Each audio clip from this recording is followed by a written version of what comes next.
Hi hello ನಮಸ್ಕಾರ ಸ್ನೇಹಿತರೆ.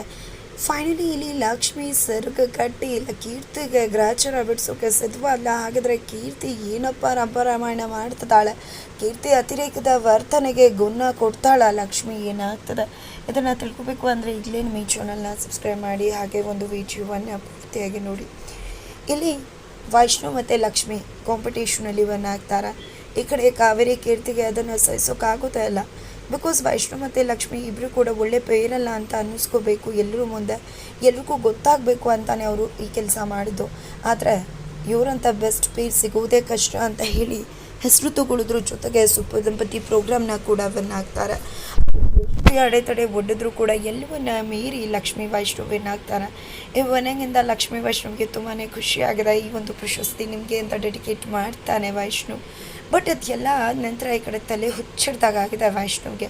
Because ಆಕೆ ಇನ್ನೋಸೆಂಟಾಗಿ ತನ್ನ ಪ್ರಪೋಸ್ ಮಾಡಿದ್ದು, ತಾನೇ ಫಸ್ಟ್ ಲವ್ ಅಂದಿದ್ದು, ಎಷ್ಟು ಪ್ರೀತಿ ಮಾಡ್ತಿದ್ದಾರೆ ನನ್ನ. ಬಟ್ ಇಷ್ಟೆಲ್ಲ ಆದರೂ ಕೂಡ ನಾನು ಏನು ಮಾಡ್ತಿದ್ದೀನಿ, ನಾನು ಅವ್ರಿಗೆ ಭಾಷೆ ಕೊಟ್ಟಿದ್ದೆ, ಇನ್ನು ಮುಂದೆ ಹೊಸ ಜೀವನನ ಇಬ್ಬರು ಕೂಡ ಶುರು ಮಾಡೋಣ ಅಂತ. ಬಟ್ ಆಗಿದ್ದೇನು, ಇಬ್ಬರು ಕೂಡ ಹೊಸ ಜೀವನನ ಶುರು ಮಾಡಿದ್ವಾ? ಅವರು ತಮ್ಮಿಂದ ಆಗೋ ಪ್ರಯತ್ನ ಎಲ್ಲವನ್ನ ಹಾಕಿದ್ದಾರೆ. ಆದರೆ ನಾನೇನು ಮಾಡ್ತಿದ್ದೀನಿ, ಅವ್ರಿಗೆ ಮೋಸ ಮಾಡ್ತಿದ್ದೀನಿ, ಇಲ್ಲ ನಾನು ತಪ್ಪು ಮಾಡ್ತಿದ್ದೀನಿ. ಹೊಸ ಜೀವನ ಶುರು ಮಾಡಬೇಕಾಗಿರೋ ನಾನು ಹಳೇದ್ರಲ್ಲಿ ಸ್ಟಕ್ಕಾಗಿ ಅನುಭವಿಸ್ತಾ ಇದ್ದೀನಿ. ಇಲ್ಲ ಈ ವಿಷಯ ಹೇಳ್ಕೋಬೇಕು ಅಂತ ತುಂಬ ಪ್ರಯತ್ನ ಪಡ್ತಿದ್ದಾರೆ. ಬಟ್ ಅಷ್ಟರಲ್ಲಿ ಲಕ್ಷ್ಮಿ ಬಂದು ಅಪ್ಕೊಂಡು ನಂಗೆ ತುಂಬಾ ಖುಷಿ ಆಗ್ತದೆ. ಗೆಲ್ತೀವಿ ಅಂದ್ಕೊಳ್ಳಿಲ್ಲ, ಬಟ್ ಗೆದ್ವಿ. ಜೊತೆಗೆ ನೀವು ಫೀಲ್ ಆಗ್ತದೆ, ಗಂಡ ಹೆಂಡತಿ ಅಂತ ಅನ್ನಿಸ್ತದೆ. ಹೇಗೆ ವರ್ಣನೆ ಮಾಡಬೇಕು ಅಂತ ಗೊತ್ತಾಗ್ತಿಲ್ಲ, ತುಂಬ ಖುಷಿ ಆಗ್ತದೆ ಅಂತ ಹೇಳ್ತಾಳೆ. ಬಟ್ ವೈಷ್ಣವ್ಗೆ ಏನು ಮಾಡಬೇಕು ಗೊತ್ತಾಗೋದಿಲ್ಲ. ಇವರಿಬ್ಬರು ಈ ರೀತಿ ಇರೋದನ್ನು ನೋಡಿ ಕೀರ್ತಿಗೆ ಕೋಪ ಬರುತ್ತೆ. ಮನೆಗೆ ಹೋಗಿದ್ದಾಳೆ, ಮನೆಗೆ ಹೋದರೂ ಕೂಡ ಇದನ್ನೇ ನೆನಪು ಮಾಡ್ಕೊತಿದ್ದಾಳೆ. ಅಲ್ಲಿ ವೈಷ್ಣವ್ ಹೇಳಿದ್ದು, ಈ ಕಡೆ ಎಷ್ಟೇ ಆದರೂ ನೀವು ನಮಗೆ ಸ್ಪೆಷಲ್ ಆಗಿರ್ತೀರ, ನಿಮಗೋಸ್ಕರ ನಾನು ಏನು ಬೇಕಿದ್ರೂ ಮಾಡ್ತೀನಿ ಅಂದದ್ದು. ಈ ಕಡೆ ಲಕ್ಷ್ಮಿ ನೂರು ಜನ್ಮಕ್ಕೂ ನೀವೇ ನನ್ನ ಗಂಡನಾಗಿರಬೇಕು ಅಂದದ್ದು. ಇದು ಎಲ್ಲವೂ ಕೂಡ ನೆನಪು ಮಾಡಿಕೊಂಡು ಕೀರ್ತಿ ಫುಲ್ ಅಪ್ಸೆಟ್ ಆಗಿದ್ದಾಳೆ. ಚೀರಾಡ್ತಿದ್ದಾಳೆ, ಕಿರ್ಚಾಡ್ತಿದ್ದಾಳೆ, ಹುಚ್ಚಿ ಥರ ಆಡ್ತಿದ್ದಾಳೆ. ಅಷ್ಟು ಪ್ರೀತಿ ಮಾಡೋ ಕೀರ್ತಿ ಒಂದು ಎಡವಟ್ಟಿಂದಾಗಿ ತನ್ನ ಪ್ರೀತಿನೇ ಕಳ್ಕೊಂಡ್ಳು. ಆದರೆ ಇವತ್ತು ಆ ಪ್ರೀತಿನ ಪಡ್ಕೋಬೇಕು ಅಂತ ತುಂಬಾ ಹಂಬಲಿಸ್ತಿದ್ದಾಳೆ. ಬಟ್ ಅವಳ ಪ್ರೀತಿ ಕೈ ಜಾರಿ ಹೋಗಿದೆ ಅನ್ನೋದು ಅವಳಿಗಿನ್ನೂ ಕೂಡ ಅರ್ಥ ಆಗ್ತಿಲ್ಲ. ಆ ಕಡೆ ಕಾವೇರಿ ಅವ್ರ ಸ್ಥಿತಿ ಹೊರತಾಗಿಲ್ಲ. ಈ ಕಡೆ ಕೀರ್ತಿ ವೈಷ್ಣವ್ಗೋಸ್ಕರ ಆಡಿದ್ರೆ, ಆ ಕಡೆ ತನ್ನ ಪುಟ್ಟಗೋಸ್ಕರ, ಜೊತೆಗೆ ತನ್ನ ಸೋಲನ್ನು ಸಹಿಸೋಕ್ಕಾಗದೆ ಕಾವೇರಿ ಹುಚ್ಚಿಯಾಗಿದ್ದಾರೆ. ಈ ಕಡೆ ಪ್ರಶಸ್ತಿ ಹತ್ರ ಬಂದು ನಿಂತ್ಕೋತಾರೆ. ಪ್ರತಿ ಬಾರಿ ಕೂಡ ಕೃಷ್ಣ ಮತ್ತು ಕಾವೇರಿ ಅವರ ಈ ಒಂದು ಪ್ರಶಸ್ತಿಯನ್ನು ಗೆಲ್ತಾ ಇದ್ರು, ಸೂಪರ್ ದಂಪತಿ ಆಗ್ತಿದ್ರು. ಜೊತೆಗೆ ಈ ಬಾರಿ ತನ್ನನ್ನು ಸೋಲಿಸಿ ತನ್ನ ಮಗ ಮತ್ತು ಲಕ್ಷ್ಮಿ ಸೂಪರ್ ದಂಪತಿಯಾಗಿ ಆಯ್ಕೆ ಆಗಿದ್ದನ್ನು ಅವರಿಂದ ಸಹಿಸೋಕ್ಕಾಗ್ತಿಲ್ಲ. ತನ್ನ ಪ್ರಶಸ್ತಿನ ಬೇರೆ ಯಾರು ಗೆದ್ಕೊಂಡ್ಬಿಟ್ರು ಅನ್ನೋ ಜೆಲಸ್ ಫೀಲ್ ಆಗ್ತದೆ. ಜೊತೆಗೆ ಅವರು ಅಂದ್ಕೊಂಡಿದ್ದಾಗಲಿಲ್ಲ, ಪುಟ್ಟ ಮತ್ತು ಲಕ್ಷ್ಮಿ ಒಳ್ಳೆ ಪೇರಲ್ಲ, ಅವರಿಬ್ಬರು ಜುಡಿ ಚೆನ್ನಾಗಿಲ್ಲ ಅಂತ ಅನ್ಬೇಕು ಅಂತ ಅಂದ್ಕೊಂಡು. ಬಟ್ ಅದು ಕೂಡ ಫೇಲ್ ಆಯಿತು. ಜೊತೆಗೆ ತನಗೆ ಬರ್ತಿದ್ದಂಥ ಪ್ರಶಸ್ತಿ ತನ್ನ ಮುಂದೆ ಮಗಂಗೆ ಸೊಸೆಗೆ ಹೋಗಿದ್ದು ಅವರಿಂದ ಸಹಿಸ್ಕೊಳೋಕ್ಕಾಗಿಲ್ಲ. ಅವಮಾನ ಅನ್ನಿಸ್ತದೆ, ಹೊಟ್ಟೆ ಕಿಚ್ಚಾಗ್ತದೆ.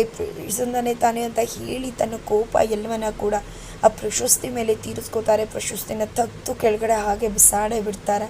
ಆ ಒಂದು ಸೌಂಡ್ಗೆ ಮನೇಲಿರೋರೆಲ್ಲ ಬಂದುಬಿಡ್ತಾರೆ. ಏನಾಯಿತು ಏನು ಅಂತ ಹೊಡೆದೋಗಿರೋದನ್ನು ನೋಡಿ ವೈಷ್ಣವಿ ಎಲ್ಲ ಶಾಕ್ ಆಗ್ತಿದ್ರೆ ಏನಾಯಿತು ಅಂತ ಸ್ವಲ್ಪ ಲೇಟಾಗಿ ಎಂಟ್ರಿ ಕೊಡ್ತಾಳೆ ಲಕ್ಷ್ಮಿ.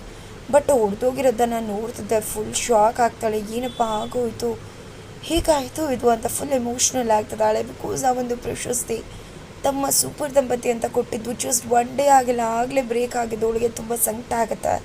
ಜೊತೆಗೆ ತನ್ನ ಗಂಡ ಪ್ರೀತಿಯಿಂದ ಅದು ನಿಮಗೋಸ್ಕರ ಅಂತ ಹೇಳಿದ್ದು ನೆನಪು ಮಾಡ್ಕೊಂಡಿದ್ದೆ. ತುಂಬ ಎಮೋಷ್ನಲ್ ಆಗ್ತದಾಳೆ. ಏನಿದು ಕಾವೇರಿ, ಏನು ಮಾಡಿಬಿಟ್ಟೆ ನೀನು ಅಂತ ಗಂಡ ಕೇಳ್ತಿದ್ದಾರೆ. ಯಾಕದಕ್ಕೆ ಹೊಡೆದಾಕ್ಬಿಟ್ರ ನೀವು ಅಂತ ನಾದನೇ ಕೇಳ್ತಿದ್ದಾರೆ. ಏನಮ್ಮ ಆಯಿತು ಇದು ಅಂತ ವೈಷ್ಣವ್ ಕೇಳ್ತಿದ್ದಾನೆ. ಈ ಕಡೆ ಅದು ನೋಡ್ತಿದ್ದೆ, ಮಗ ಸೊಸೆ ಗೆದ್ದಿದ್ದ ಪ್ರಶಸ್ತಿ ಅಲ್ವಾ, ಹಾಗೆ ನೋಡ್ತಾ ನೋಡ್ತಾ ಕೈ ಜಾರಿ ಬಿದ್ದು ಹೋಯ್ತು, ಕ್ಷಮಿಸ್ಬಿಡಿ ಅಂತ ಹೇಳ್ತಾರೆ. ಬಟ್ ಈ ಕಡೆ ಲಕ್ಷ್ಮಿ ಅವರನ್ನೇ ನೋಡ್ತಿದ್ದಾಳೆ. ಸುಪ್ರೀತ್ ಅವ್ರಿಗೆ ಗೊತ್ತಾಗತ್ತೆ ಬೇಕು ಅಂತ ಮಾಡಿದ್ದಾರೆ ಅಂತ.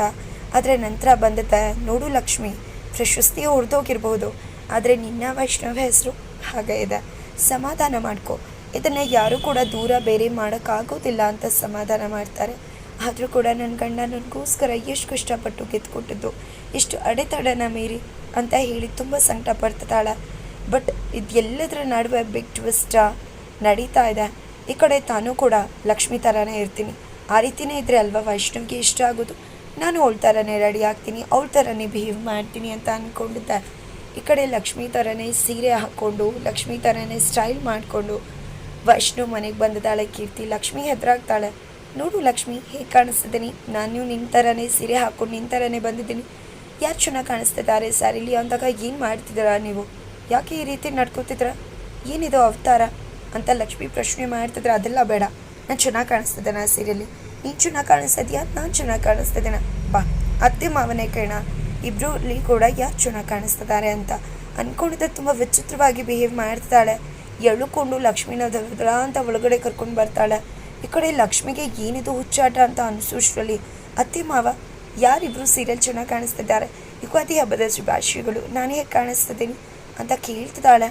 ಅಷ್ಟರಲ್ಲಿ ಈ ಕಡೆ ಕಾವೇರಿ, ಕೃಷ್ಣ ಅವರು ಹಾಗೆ ವೈಷ್ಣವ್ ಎಲ್ಲ ಬಿಗ್ ಶಾಕ್ಗೆ ಒಳಗಾಗ್ತಿದ್ದಾರೆ. ಇದರಿಂದ ಲಕ್ಷ್ಮಿಗೆ ಸಿಟ್ಟು ಬರ್ತದೆ. ಏನಿದು ಕೀರ್ತಿ ಅವರ, ಏನು ಮಾಡ್ತಿದ್ರ, ನನ್ನತ್ತೆ ಮಾವ ಹೇಗೆ ನಿಮ್ಮತ್ತೆ ಮಾವ ಆಗ್ತಾರೆ, ನೀವು ಯಾಕೆ ನನ್ನತ್ತೆ ಮಾವನ ಅತ್ತೆ ಮಾವ ಅಂತ ಕರಿತಿದ್ದಾರ ಅಂತ ತುಂಬ ಸಿಟ್ಟಲ್ಲಿ ಹೇಳ್ತಿದ್ದಾಳೆ. ಅವಳಿಗೆ ಬರ್ತಾರೋ ಸೆಟ್ಗೆ ತೆಗೆದು ಒಂದು ಕೆನ್ನೆಗೆ ಬಾರಿಸ್ಬಿಡ್ತಾಳೆ ಅನಿಸ್ತದ.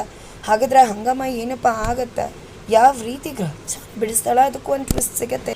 ಇಲ್ಲಿ ಮತ್ತೆ ಅದನ್ನು ಸಂಭಾಳಿಸ್ತಾರ ಕಾವೇರಿ ಮತ್ತು ಕೀರ್ತಿ ಸೇರಿಕೊಂಡು, ಅಥವಾ ಇಲ್ಲಿ ಏನು ನಡೀತಿದೆ ಅನ್ನೋದು ಅವಳ ಅರ್ಥಕ್ಕೆ ಸಿಕ್ಕೇ ಬಿಡುತ್ತಾ ಲಕ್ಷ್ಮಿಗೆ. ಏನಾಗುತ್ತೆ ತಿಳ್ಕೊಬೇಕು ಅಂದರೆ ಮುಂದಿನ ವಿಜು